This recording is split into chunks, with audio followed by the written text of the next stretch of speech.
Hey folks, I recently did a video about fall fishing and I got an interesting comment on that. I'm going to read it to you.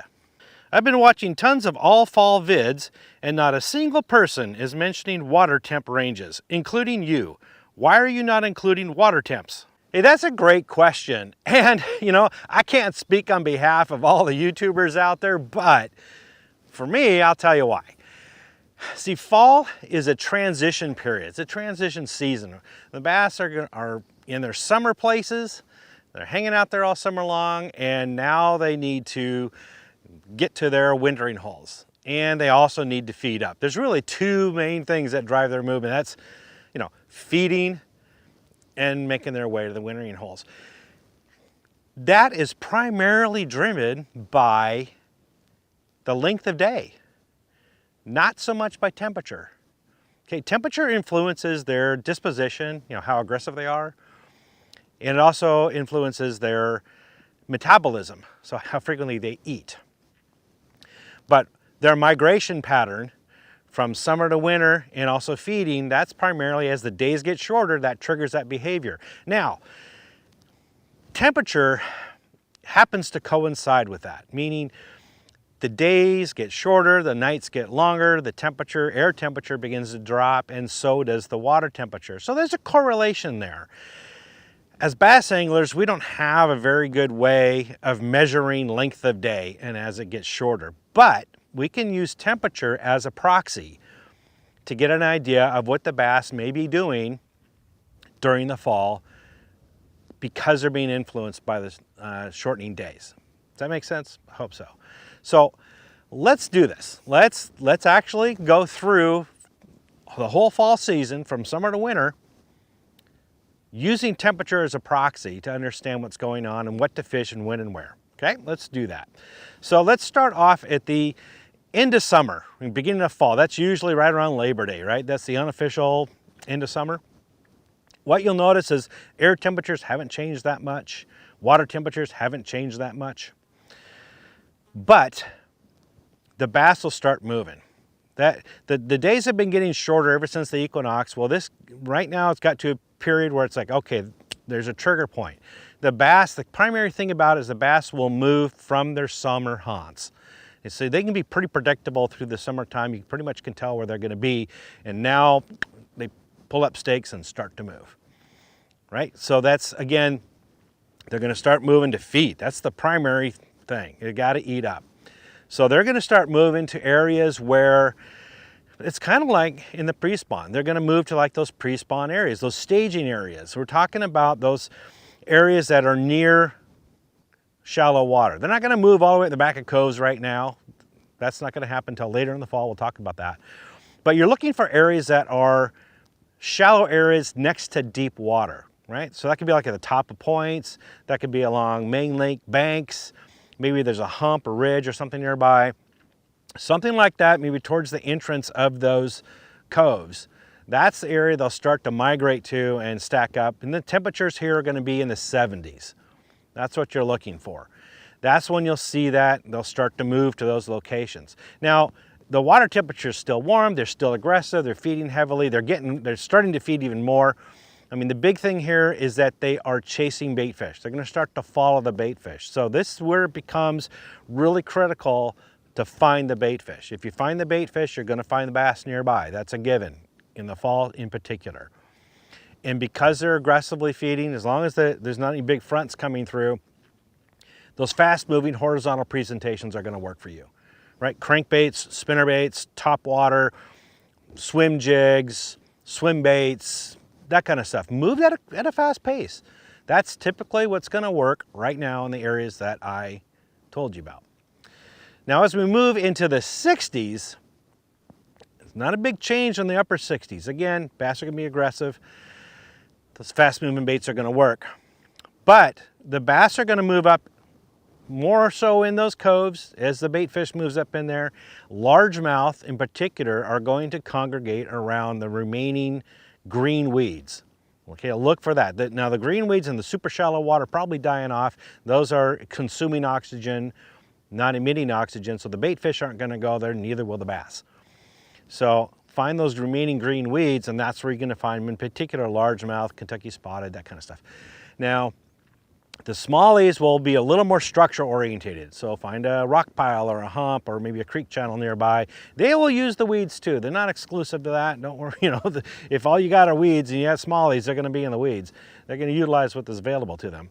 But if you have both species in the same lake, that's kind of how they're going to be split up if you want to target a specific species. Now that's as the temperatures are in the upper 60s. As they move more towards the lower 60s, they all are going to become more structure oriented, right? So look for those points, those humps, secondary points in particular, humps, those creek channels. Those are the things they're going to start loading up on as the temperature gets in the lower 60s. As for baits, again, those horizontal presentations are going to do you well right now, right? So make sure you're throwing crankbaits. I would make sure I'm throwing the lateral traps, one knockers. Those are great bait fish imitators, as well as a bunch of other crankbaits. Anything you really want to pick right now in your arsenal. Spinner baits, chatterbaits, swim jigs, again, the swim baits. Don't put away your top waters yet. Okay, and the temps are in the 60s. Remember, in the spring, the temps get in the mid 50s. That's when you start breaking out the top waters and start having good success with it. It's the same in reverse in the fall. It still is good in the 60s. Don't put them away. A lot of guys do. Keep throwing those buzz baits, those frogs, especially bait fish imitating, like your poppers, your zero spooks. Those things are going to work well for you. Jerk baits, those work really well right now. As the water temperatures get into the 50s, this is when it's feed bag time, right? The bass know it's getting closer to winter. They gotta get going. They've gotta feed up. So they really start feeding up heavily during the 50s. This is when you start to have a lot of fun. So crankbaits, man, crankbaits are it. I mean, that's really what I'd be throwing. Spinner baits, a little bit slower moving as the water temps get in the lower 50s. Chatterbaits, same thing.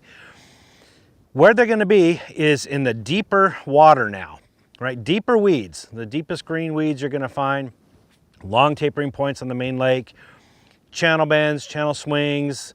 You might find some deeper flats with stumps or rocks on it. If you can find a combination of that, right? Deep weed beds with some scattered boulders or something like that, we're talking gold. Like, fish those areas, right? Again, rely more on your electronics to find that bait fish, because that's where the bass are going to be.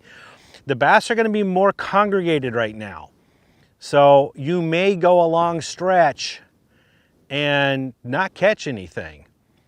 That can happen, and then you come across a key piece of structure and boom, it's game on. If you're catching fish or you catch a few fish in a certain area, don't leave fish to find fish. You found them.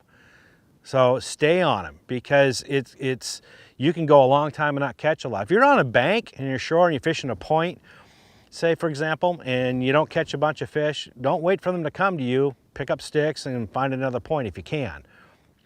Bass are roaming, chasing bait fish, but you may have a long wait, an hour or so, maybe more, if you're on a spot that they like to hang out on. So it's not that the fish aren't biting, but if you aren't getting bit, that's because you haven't found the fish. As far as baits, I'd be throwing crankbaits, deeper diving crankbaits now. And I have two different kinds. One would be the tight wobbling crankbaits, the other would be the wide wobbling crankbaits.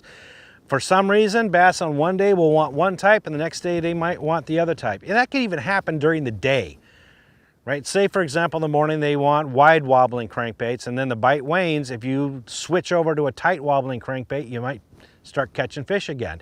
That bite might taper off, flip back to wide wobbling crankbaits, and guess what? You catch more, or whatever, the reverse. Something like that can happen. So be aware of it. If you're not catching a lot of fish and you know you're in an area where there's fish, switch up your baits a little bit. Again, I mentioned earlier, slower moving, like slow rolling a spinner bait or chatterbait, and the deeper depths can be very productive as well. So that's what I would do in the 50s. Now, as the temperature gets in the 40s, you've pretty much gotten, they're pretty much now in their wintering holes. Things have slowed down quite a bit. They're not winter quite yet, especially in the upper 40s, but they're going to be pretty much where they're going to be for the winter. So the deeper water now, this is probably going to get to the deepest water they've been all season long. In my neck of the woods, that's 45 to 55 feet deep, regardless of the overall depth of the lake. Some of these lakes get 200 more feet deep. they're still going to hang out in that 45 to 55 foot range if that depth is there for in that lake. You got to know what it is for your lake. I'm not prescribing this to you. It may be a different depth range for your lake, so don't go look into that range and don't find a fish and go, Glenn, you liar. Like, no.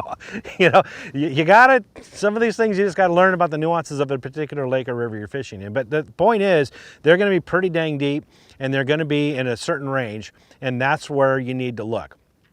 Again, your electronics are going to help quite a bit in this regard, but bass become very bottom orientated right now, and your electronics might not pick them up. The bass will like hug right up next to a piece of cover like a boulder, or there's some lakes I fish that have some scattered 55-gallon drums on the bottom. I've been told they fell off of barges way back in the day.